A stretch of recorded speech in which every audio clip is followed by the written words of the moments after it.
All right, next Q&A is going to be for people with MCS. I'm going to read this to you because it's quite involved.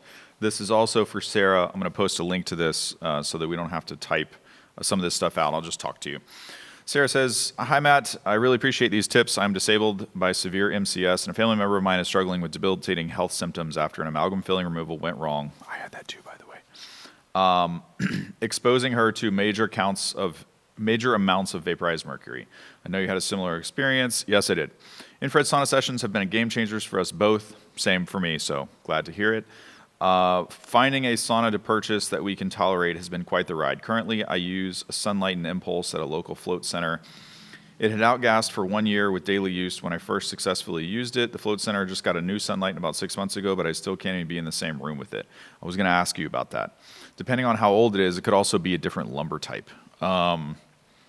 If you figure out the year of the first one, or maybe you can use your nose and tell me. If there's a particular lumber type that you're more or less sensitive to, let me know. I was going to go with the sauna ray due to its simplicity, no glues, but I'm grateful to find out from your research infrared sauna is poor. Yeah, I love what the sauna ray guys stand for. I would love to have more options for North American-made saunas. Just the heater layout is terrible. Like, I have a sauna ray. I've owned one for years. I don't make reviews on them because I like what the guys, stand for. At the same time, I don't get a good sweat in there, right? That's the premise of using the sauna in the first place. If you're going to get, the benefits, you need to be sweating well, and the heater layout just doesn't allow for that. I don't know how people say that they have a sauna ray and they love it. I don't know if they have not tried some other saunas with better sidewall and frontal infrared coverage. But the heater layout in the sauna ray, just having it in the corners, most of your body is like, especially in the front, most of their layouts, the heaters are from the knees down. So your organs are literally not getting any far infrared at all. That's one of the major benefits from infrared sauna use that no one talks about. But it's kind of like an unwritten rule that, hey, a lot of this is being caused by, that's wild to me. Question for you is, do any of these companies allow full returns if the sauna doesn't work out? I know you recommend Radiant Health for people with MCS, but I don't have a garage to air a sauna out. Would risk it being stolen if I kept it in my porch to air out. Thank you for all you do. Gratefully, Sarah. So, yeah. So I don't know any companies specifically that offer a 100% risk-free return after enough time frame that you would need for the sauna to air out. And so if you're seeing this on YouTube, not just for Sarah, but if you're seeing this on YouTube and you have a friend or family member that you're trying to help with multiple chemical sensitivities, what's happening, if this isn't personally for you, is what's happening is your body is, not your body, I'm sorry, the person that you're trying to help, their body is experiencing an autoimmune issue, right?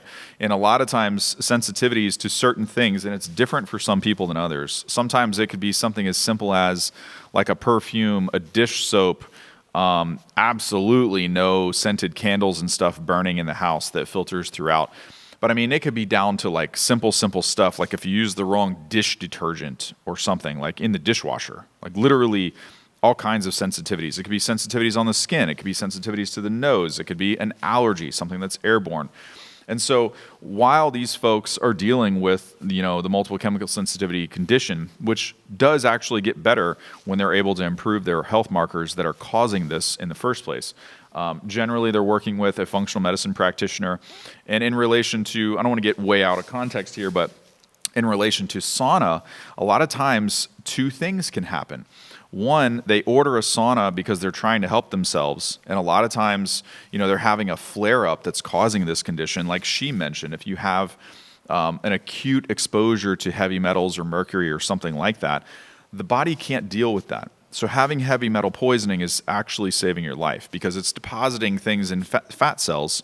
And instead of sending an absorbent amount of that compound to the organs that it can't process at once, right? Because you would have organ failure. Worse complications. So there's like a gratefulness of the intelligence of what's happening here, but your life is in shambles in the meantime because you can't understand it, you don't know how to measure it. It's kind of like EMF stuff, but in a sense, it's what's happening within, right? And so what happens is people are ordering saunas knowing that it helps them, just like Sarah. She's been renting sessions just like I did, having great results. However, when you have a sensitivity to all these things, you can get a sauna that has a really strong wood smell, which is usually why I recommend something like a Radiant Health. You could try a Heavenly Heat, also is very mild. Things that you would want to stay away from are like a cedar sauna, some of the older saunas like Healthmate, some of the Clear Lights, some of the Sunlightens. Definitely stay away from the Sunstream. What else we had flare-ups with? You don't tend to get as many flare-ups with something like the Sauna Ray or the Heavenly Heat. It's just the Sauna Ray, like you asked about, the heater layout is just not going to help you as much. And there's two things happening here. One, in the manufacturing plant where they source the wood from, and also during the assembly process, there can be things, airborne things, dust, all kinds of stuff that gets into the sauna while they're building it. And once you unbox that and bring it into your house, it kind of gets stirred up. Plus, if you're buying from a company that has a really strong lumber smell, and there's no rhyme or reason to this. You can take two companies that make a basswood or a hemlock or even a cedar or a eucalyptus or a poplar or this or that, and you can put them next to each other, and sometimes some of those brands smell really, really strong. I'm not chemically sensitive at all, but it's strong to where I don't want to use it or I'm uncomfortable, because you want a mild smelling sauna anyway, because once you close the door, you're going to be in there for a while, and that builds and builds and builds with the heat.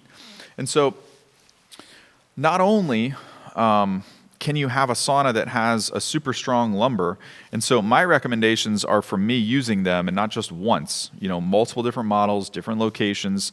I know that the company generally has a super mild, something that reacts well. We've had a lot of MCS patients buy these things. So number one would be Heavenly Heat and, Radiant Health first, and Heavenly Heat. The other thing is not doing the air out process. So I'm hesitating because not every company packages their sauna exactly the same way. So some of them are wrapped in plastic, some of them are wrapped in styrofoam, all of them are usually in cardboard boxes on crates. All of them have generally been sitting in a box truck for delivery or a warehouse waiting for delivery, so they have like a dust and stuff on the outside of the cardboard box. So number one thing, and Sarah already knows this because I can tell the way she asked the question. Number one thing for anyone else who sees this, you do not bring those things inside. I don't care if you have to lay the stupid thing out in the grass, in the yard or the driveway. If you're in an apartment, put it in a parking spot. Have the guy with the pallet jack leave it right there, right? You take all the sauna pieces out. You leave all the packaging, the plastic, the this, the that. If you're in an apartment, I know, Sarah, you're saying that you're worried that someone might steal it. I don't have another option for you, because generally, as you know, what we're trying to do is get the components out of the packaging, because they could have been sitting in there for months, in the warehouse waiting for someone to, buy this or have it delivered or whatever. And so you've got styrofoam, you've got a plastic bag, you've got the cardboard, you've got the dust, you've got all this stuff that's kind of like sealed together. We want to give the sauna parts a chance to lean them up against the wall, have all that stuff removed from them, air out completely, and also let the wood air out from the sauna pieces themselves. And so you take a lightly damp cloth and you just wipe everything down, vacuum it off. If you have a garage, obviously you leave this outside for up to 2 weeks. To me, that's extreme, but for somebody who can have a flare-up from doing the wrong thing, do what you need to do 100%. Because if you do this right, and this can work for you, the benefit that you're going to get is like 100x, right? And so, number one thing that I would say, I lost it. Where'd it go?